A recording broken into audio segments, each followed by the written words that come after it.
Minecraft has always thrived on its boundless customization, giving players the freedom to carve out their own adventures, build to their heart's content, and play in a way that suits their imagination. However, when it comes to the combat, the experience has remained fairly simplistic. Swing the sword, shoot the arrow, defeat the mob. It gets the job done, but it lacks depth and excitement. Enter Kubo Studios, who've taken combat to a whole new level, transforming it into something dynamic, engaging, and visually stunning. Their approach breathes new life into battles while maintaining the core essence of Minecraft, all while keeping it balanced with a questing system that turns any world into your own little roleplay server. Today's video is a deep dive into this add-on, going from beginning to end with all of the items, weapons, armor, classes, unique abilities, as well as everything that comes with the 1.1 update, helping you guys to master this new combat system. I've included timestamps so that you can jump right to a certain section if there's something specific you're looking for. So, let's get started. Hello everyone, my name is Wolf, and welcome back to the channel. Let's go ahead and first take a look at the RPG's marketplace page. This add-on will run you the pretty standard 990 Minecraft coins, or about $6 US. But before jumping in, make sure to check your My Content tab. It's this little one over here that looks like a bookshelf. This is where you can see that your add-on has been updated to the latest version. Once inside your world, realm, or server, you will receive a guidebook, a guild tag, and if you are the world owner, a server admin, or the first person to join the realm after the update, you will also receive something called an RPG Accord. Update 1.1 added a boatload of background customization options and admin abilities that can be controlled through the Accord menu. Things like enabling PvP, changing enemy spawn rates, adjusting world difficulty, or more specific things like restricting vendor access by level. The ability to tweak and adjust every aspect is phenomenal. But like I said, if you're playing on a realm and you are the creator, make sure that you're the first one to log in after the update, or else this admin tool will be given to just a random player. Realms in Minecraft, for whatever reason, aren't able to determine the world owner or the creator, so it will just give the Accord to the first player that joins the realm. As for the other items that you're given, the Guidebook is your main tool for learning and understanding everything this add-on has to offer. The majority of this video will follow along this book, but will provide more detail and direction that's not included. I would highly recommend keeping one of these with you, as it is an extremely helpful reference when first learning how everything works. If you can't find it or you lost it, don't worry. The book itself can be crafted with 2 pieces of paper and 1 arrow. A trick I was taught after flipping through the pages for a few days was to actually crouch and interact with the book while it's open. This will bring up a second menu that allows you to choose between the changelog so that you can see everything that came with the 1.1 update, and it also allows you to skip around to different chapters in the book. No need to waste 3 minutes flipping through the pages trying to find the one you're looking for. Now, the next item you'll get is the guild tag. This is your main control for everything in this add-on. It's where you change classes, where you can check for quests, and even teleport around the map. I'll explain more about that later in the video. To make the guild tag, if you happen to misplace it or lose it, you'll need 1 iron ingot and 1 lead. Again, this tool is your main control for everything in this add-on, so simply hold it and click to open the menu.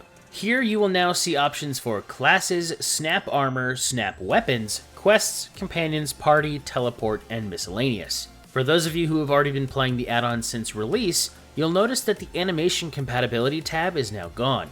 That's because 1.1 brought with it adaptive functionality and will now automatically adjust to whatever animation add-ons you're already using. So things like realism craft or actions and stuff will just work simultaneously without any adjustments on your end. Throughout the video, we will dive into each one of these options within the guild tag.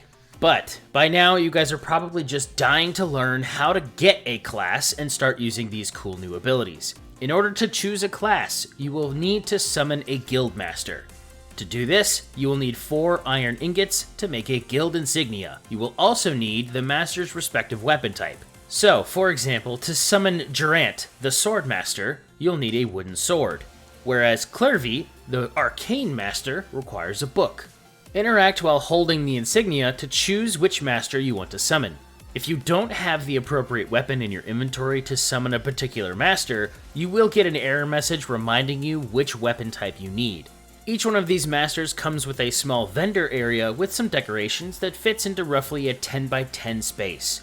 The decor in each vendor setup isn't interactable in any way, but it can be influenced and moved around by pistons. So if you need to make the setup a little bit smaller or remove a piece for whatever reason, you can do that. The 1.1 update also added the ability to summon the guildmasters with no decorations, so you have that option as well. Guildmasters are just like any other NPC in Minecraft. Interact with them to bring up a dialogue menu.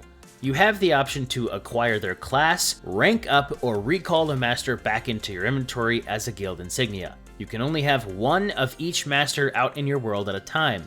But what makes them unique is that each one of these guildmasters can act like a waypoint or a teleport location. So no matter where you are in the world, you can use your guild tag to teleport back to them. So for instance, if you wanted to jump around the map faster, you could leave one of these vendors in a certain biome or at a village. Then you can quickly jump to their location. 1.1 also added the ability to teleport back to your previous location as well, which is super nice to have.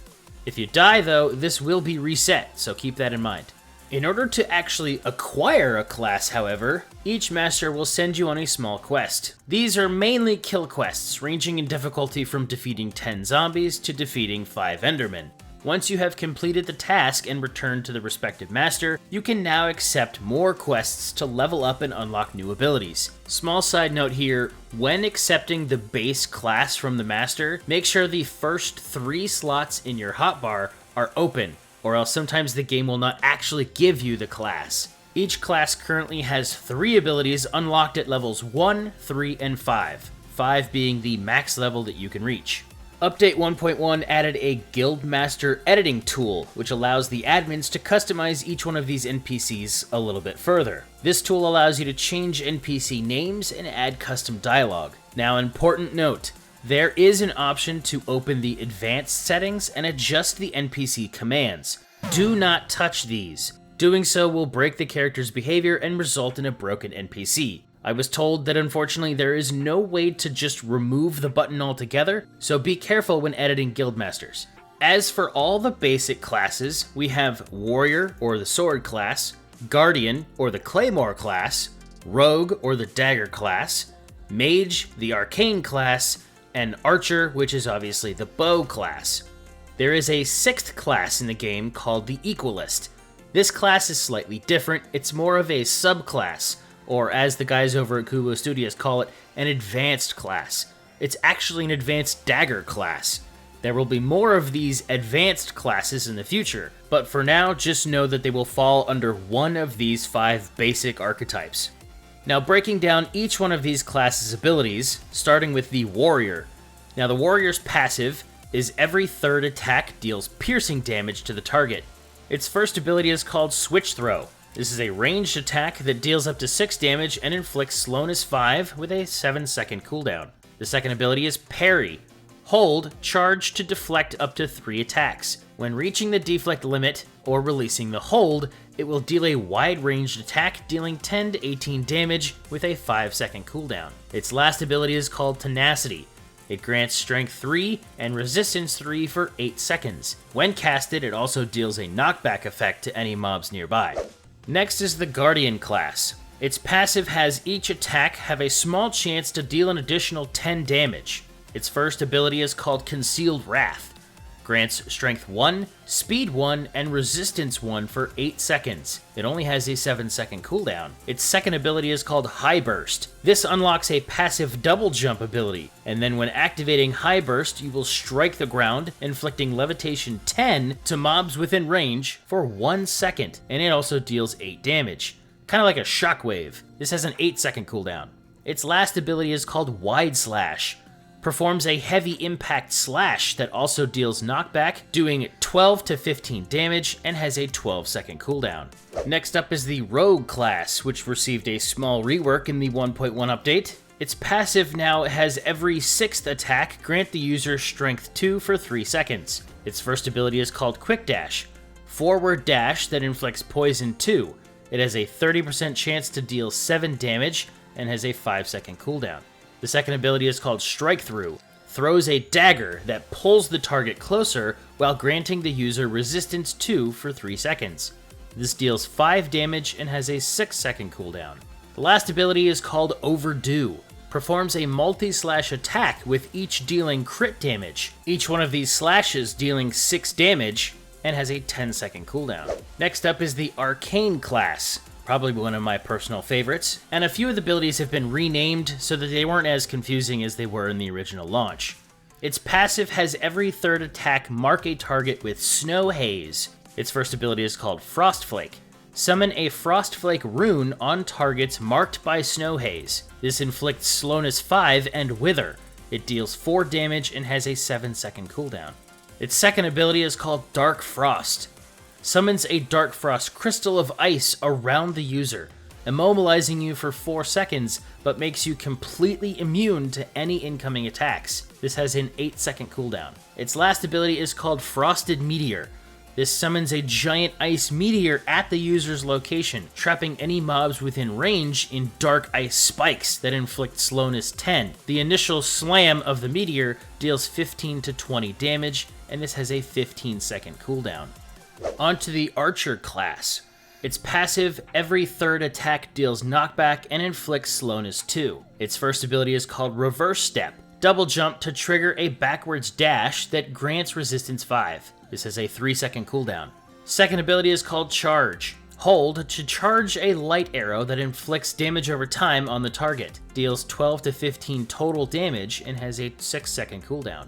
Its final ability is called Light Vortex. Creates a vortex of light where the target was hit, pulling mobs within range and inflicting moderate damage over time for 7 seconds. This deals a total of 2.5 damage every second. And last but not least, we have the Equalist class. This actually has 2 different passives. It has a melee passive, which grants every third attack double damage. It also has a sprint passive, which grants saturation when the user's health drops below 10 points. Now its first ability is called Spatial. Hold to charge this attack. You will then be teleported to where your dagger is and perform a rotating slash attack that deals 7 damage and has an 8-second cooldown. Another one of the abilities is called Eternal Gaze. Charge to summon an Eternal Hand that strikes the target's location, dealing up to 35 damage and inflicting Wither 3. This has a 20-second cooldown. Now actually, its second ability is called Awaken Evasion. This is a very special ability that allows the user to switch stances.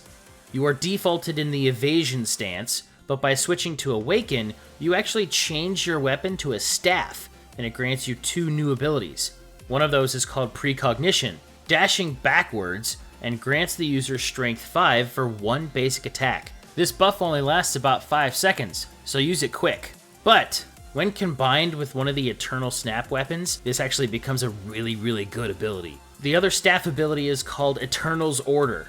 Charge to summon an Eternal Gate that grants the user Resistance 2, Speed 2, and inflicts targets inside with Slowness 4. Also has a 20-second cooldown. On top of all these amazing classes and abilities comes armor and weapons to match.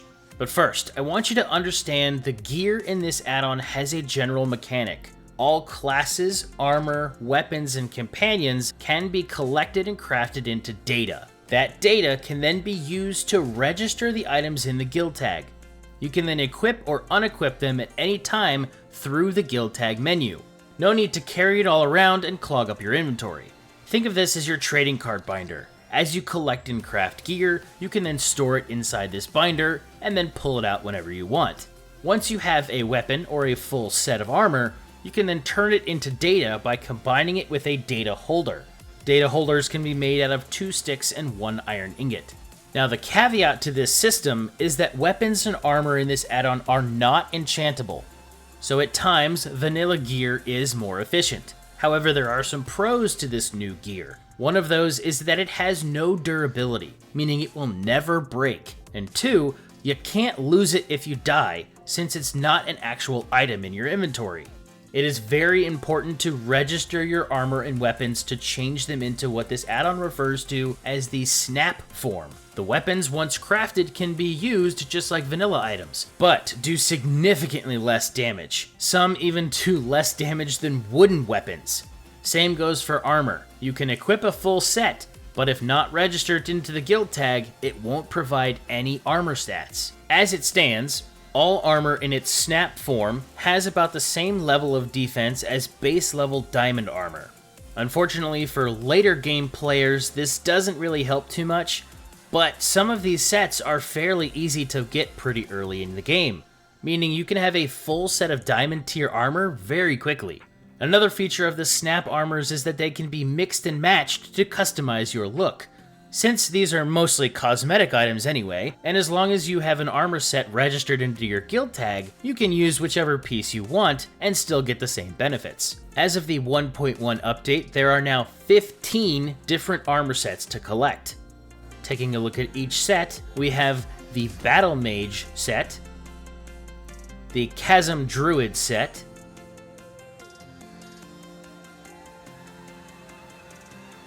the Chrono Enforcer set,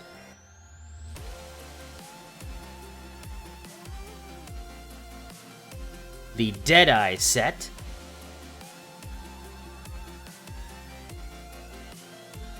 the Deserter Garb set, the Euflige Hunter set, the Folusioner set, the Gallant Knight set, the Forged Hauberk set,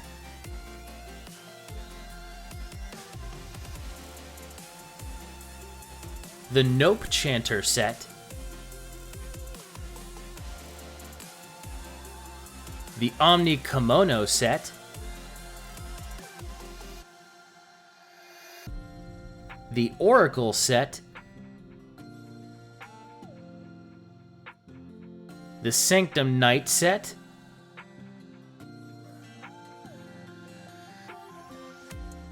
the Stealth Wayfarer set, and the Eternal Legacy set.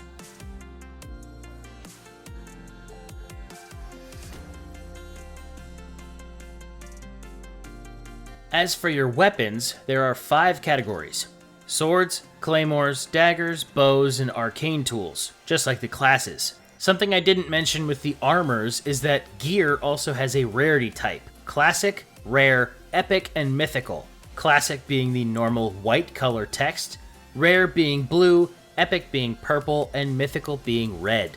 As of the 1.1 update, there are 5 different swords, 5 claymores, 4 daggers, 4 bows, and 4 arcane tools to collect. Each category has their classic starter weapon, which for all classes is automatically assigned as your snap weapon, that being the training sword, the dull claymore, the bare dagger, the casted bow, and the iron arcane. Now in order of rarity, the different swords are the Crimson Nether Blade, the Omni Katana, the Chrono Blade, and the Eternal Conqueror. The claymores are the Ancient Zweihander, the Lunar Claymore, the Sanctum Excalibur, and the Eternal Ender. The daggers are the Diamond Edge, the Withered Dagger, and the Eternal Vanquish. The bows are the Hunter's Sight, the Desert Bow, and the Eternal Piercer. And finally, we have the arcane tools, which are the Enhanced Amethyst, the Void Core, and the Eternal Thorns. Each one of these weapons will enhance your class's basic attack, meaning it will have no effect on your ability's damage.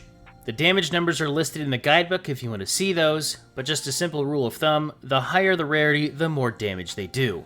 Now, you may have also come across a few of the new mobs in the game as well. There are 6 different factions scattered across the world. First, we have the Euflige.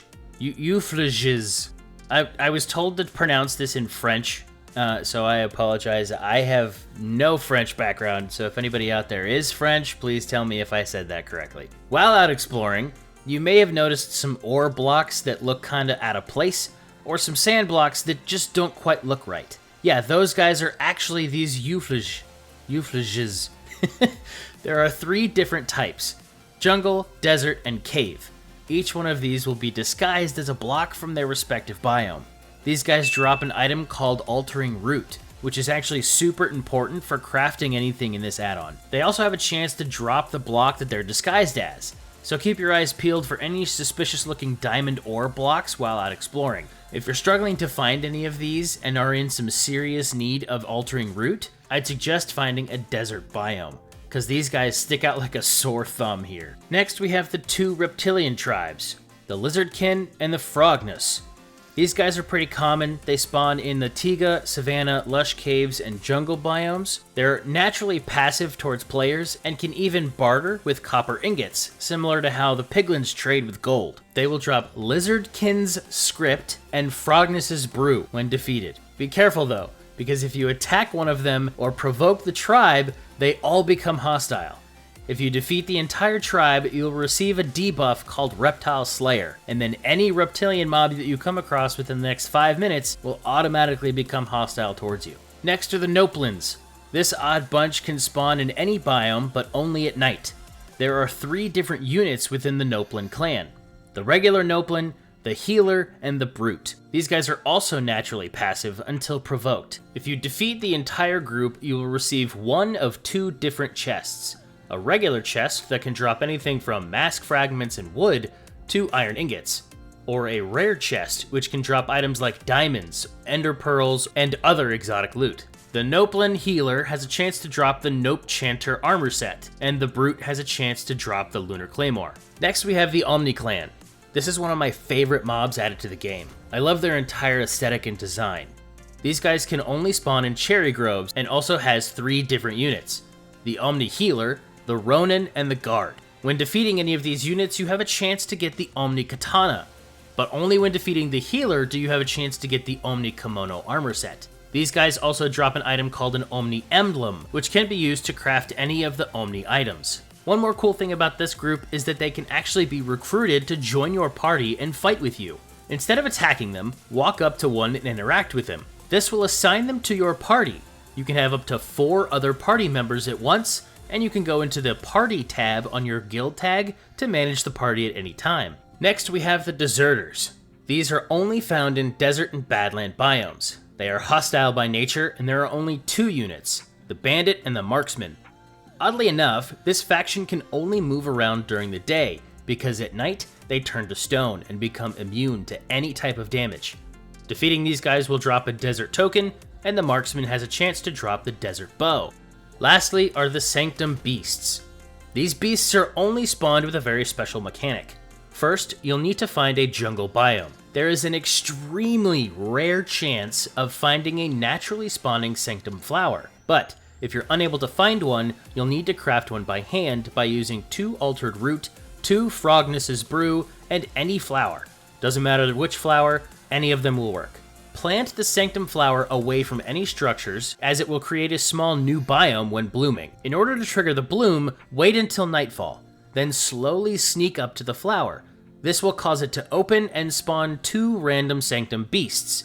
There are 3 possible beasts that can appear: the foxes, the deer, or the tar. The deer and the fox are very passive and will flee if spooked, so stay crouched when approaching them. You can feed the foxes beef and they'll drop Sanctum fur, and feed the deer glowberries for them to drop Sanctum antlers. Now, if the tar spawn, get ready to fight. These guys are big, mean, and they hit hard. Defeating them has a chance to drop Sanctum horns. If you're lucky, you can also have a chance to get Sanctum pieces from the rare Noplin chests as well. I feel like here's a good place to explain how much of a difference the difficulty setting can make in the 1.1 update. You now have the option to change the difficulty setting of the mobs from normal to hard to soul mode. To give you an idea of the scaling, on normal, a Lizardkin will require roughly 15 hits plus tick damage from the poison proc in order to kill you. That's with 0 armor equipped. But in soul mode, with the exact same setup, it takes only 3. 3 hits to kill you in soul mode is wild. And this is just one Lizardkin. These usually spawn in groups of 4 to 5 at a time. So if you're just starting a new world, or maybe not as experienced of a player, I would be wary when playing on soul mode. Along with the party system, this add-on also has 3 companions that you can summon, each with its own unique abilities.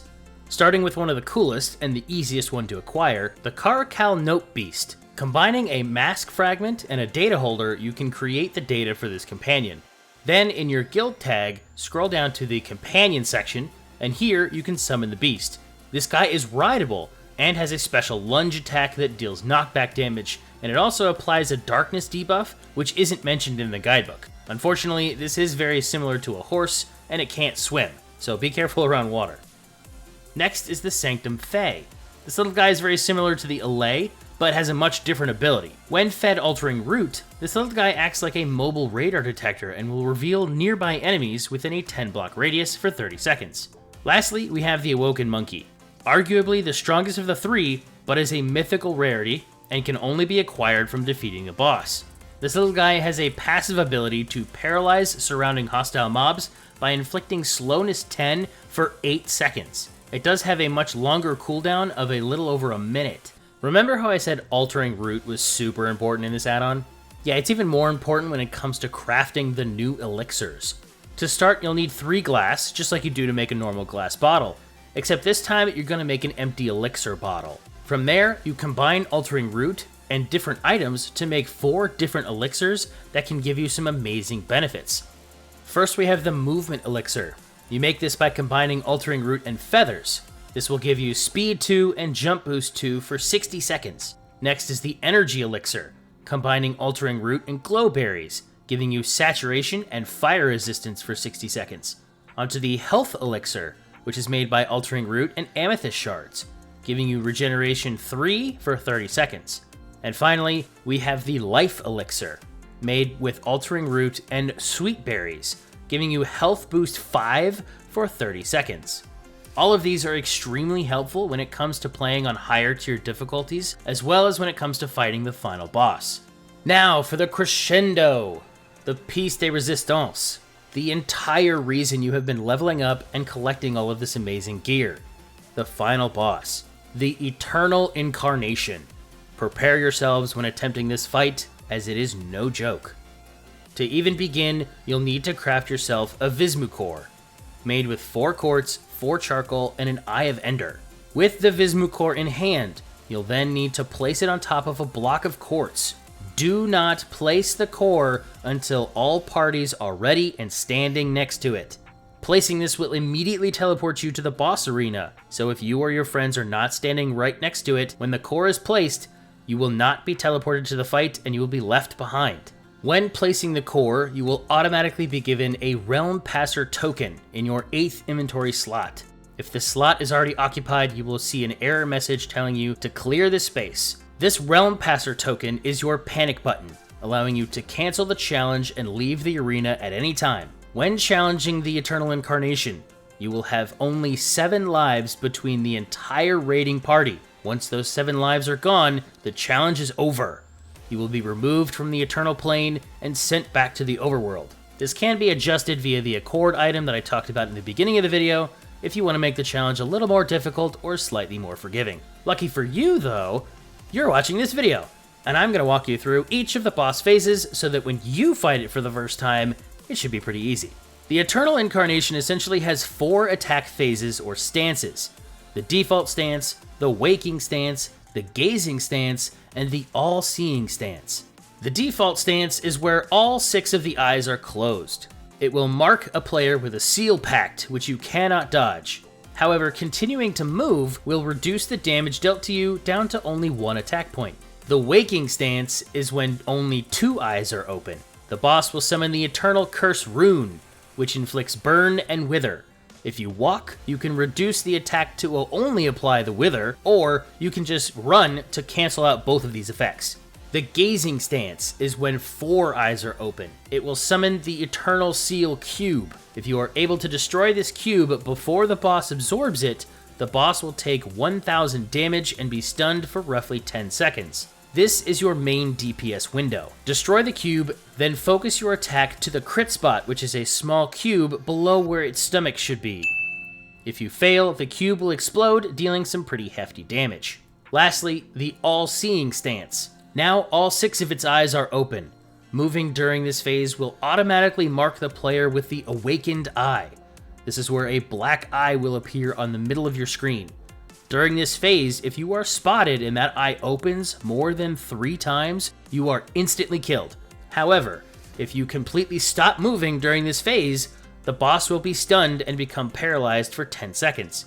Repeat the same steps you did at the end of the gazing phase and begin attacking the small crit spot below the stomach. The boss will cycle through these 4 phases until either you fail the challenge or you defeat him.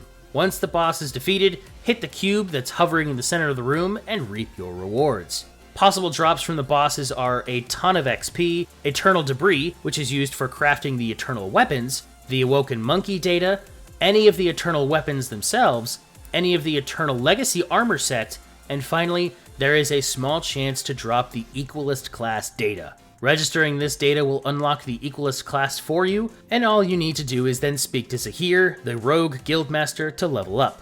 And with that out of the way, we have come to the end of the guide. I just want to say that I absolutely loved this add-on. I was lucky enough to get early access to some of the 1.1 changes, and I had a great chat with the director over at Kubo Studios. He told me about some of the things in the pipeline, and I really think you guys are going to love it. So definitely recommend picking up this add-on. They have some big plans for this thing, and I mean big. Well, if you guys found the video helpful, do me a favor and hit the like button.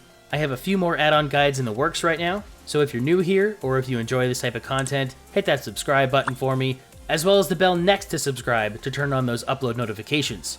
That way you won't miss any of the latest and greatest walkthroughs or guides. Ladies and gentlemen, thank you all for coming and watching, and I will catch you guys in the next one. Wolf, out!